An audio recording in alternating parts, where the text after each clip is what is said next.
ራስሽን ጠብቂ ብለሽ ታውቂያለሽ? ሰው በጣም ብዙ ጊዜ ራስሽን ጠብቂ እንደሚለው አይነት ምክር የጠላሁት ነገር የለም። ሁሉ ነገር እኮ ካንቺ ጤና ቀጥሎ የሚመጣ ነው። ራስሽን ጠብቂ እንጂ ራስህን ጠብቅ እንጂ እስክንያዝ ድረስ ያልተያዘ ግልግል ያውቃል። በድጄ እኮ አይደለም። አንዳንዱ ምልክት ደግሞ አደጋ እንዳለ ሁሉ ይነግርሻል። እንኳን ራስሽን ልትንከባከቢው ራስሽን መጥላት ትጀምሪያለሽ። በቃ ከመጠን ያለፈ ውፍረቱ ሲገቡ ከመጠን ያለፈ መጎሳቆል ውስጥ ስትወድቂ ነው ማለት ነው የሚገባሽ። አንዱ ሰው የሞተ ነው ወይ አንዱ ሰው የሚኖረው? ብዙ ልጆች ቤት ውስጥ ካሉ ምግብ ይሰራል። ቀጥሎ ልጆች ትምህርት ቤት ይሸኛሉ። ከዛ በኋላ ቤት ታጸጃለሽ። እንደገና የምሳ ምግብ ይሰራል።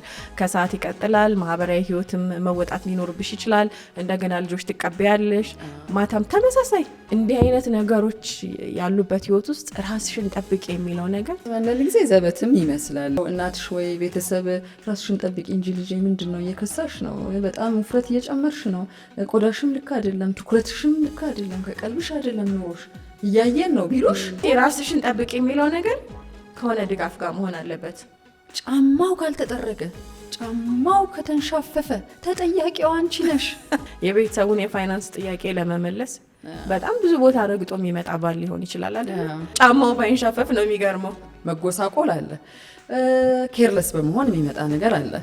ሁሉ ነገራችንን ጣል ስናደርገው በዲፕ ዳውን ያልተፈቱ ብዙ ችግሮች አሉ። በቃ የሚያስቀምጡት አንዳንድ ጊዜ ኖሮንም ቁሳቁሱ የምንታይበት ራሳችንን የምንጠብቅበት ጊዜውም ጭምር ኖሮ የሆነ ቦታ ጥለሽዋል መልሰሽ ለመጠቀም ይደብርሻል። ስፓ ውስጥ ቀኑን ሙሉ ማሳለፍ እኮ አይደለም ራስን መጠበቅ ማለት። በጥሞና ቡና መጠጣት እኮ ራስን መጠበቅ እኮ ነው። በእርግጥስ እንደ ምክሩ ቀላል ነው ራስን መጠበቅ?